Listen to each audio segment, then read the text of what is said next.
The abrupt removal of all of the members of the CDC's vaccine advisory panel by the health secretary, Robert F. Kennedy Jr., has sparked outrage and worry among many public health experts. That includes the American Medical Association, which called for a Senate investigation into Kennedy today. Yesterday, Kennedy made his case in a column in the Wall Street Journal saying he was, quote, prioritizing the restoration of public trust, and argued the committee has been plagued with persistent conflicts of interest. For some reaction, we're joined now by Dr. Tom Frieden, President and CEO of the global health organization Resolve to Save Lives and a former director of the CDC. Dr. Frieden, thank you for being with us. So this advisory committee for the immunization practices, I imagine most Americans didn't know it existed until RFK Jr. fired all of its members. What does this committee do? How does it work? It's a really important committee, and it's been a model for the world in transparent, fact-based, effective decision-making. Every presentation is live streamed. Everything is available on the internet. When I was CDC director, we had people coming from all over the world to watch it. And the claim that has conflicts of interest is simply wrong. What the Department of Health and Human Services and CDC did was to post all reported possible conflicts of interest over the last 20 or so years on the internet. Of the current 17 members, one has a potential conflict of interest. That individual is a distinguished professor of pediatric infectious diseases. And as is the policy, she recused herself from all issues which she may have had a conflict of interest from. Her conflict of interest was that she's a researcher who studied vaccines. What's really important about this committee is that it gives guidance for doctors to know what to recommend to parents, what to recommend to seniors for what vaccines to get, and it determines whether insurance companies and what's called the Vaccines for Children program will pay for vaccines. So this decision means that potentially we'll have recommendations that aren't based in fact, that result in more spread of disease, and people will have to pay hundreds of dollars that today they don't have to pay a penny for. When Secretary Kennedy talks of conflicts of interest, he seems to suggest that the committee members, the former committee members, have a pro-industry orthodoxy that effectively acts as a rubber stamp, to which you would say what?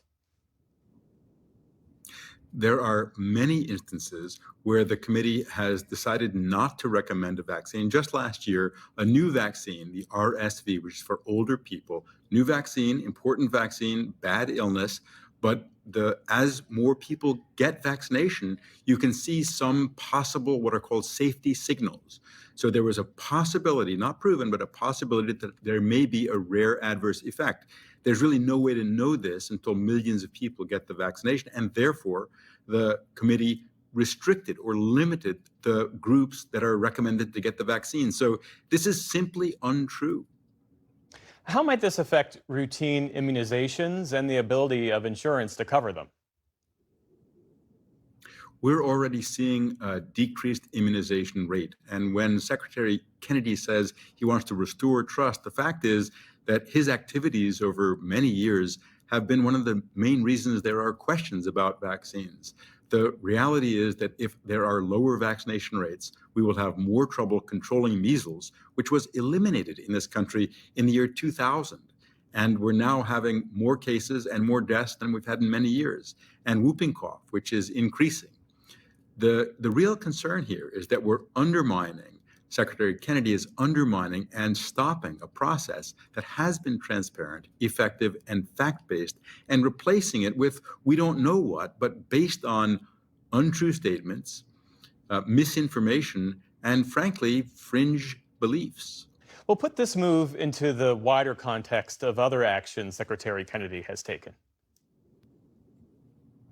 Well, we see on the one hand, some of the things he's saying make a lot of sense initially, but then the next step is very unclear. So he says, for example, that he wants to address chronic diseases, but then he eliminates the program at the CDC and cuts the program at the FDA that addressed tobacco control, which is the #1 cause of chronic disease in the US. He says that he wants to restore trust, and then he destroys or dismisses one of the most effective and trusted entities that has rigorously reviewed the facts and the science on vaccines. It's clear that Secretary Kennedy has longstanding concerns about and beliefs about vaccines. those beliefs often are at odds with the facts. And I'm afraid that that may well be what soon sets federal policy and determines who can get vaccinated and who can get reimbursed for getting vaccinated and who has to pay for their vaccines. Yeah. On this larger issue of Americans who might be hesitant to trust public health information coming from the Trump administration moving forward, what credible alternative sources can Americans turn to? The American Academy of Pediatrics is a very strong organization. They're pediatricians. In fact, they were part of the Advisory Committee on Immunization Practices that just got disbanded.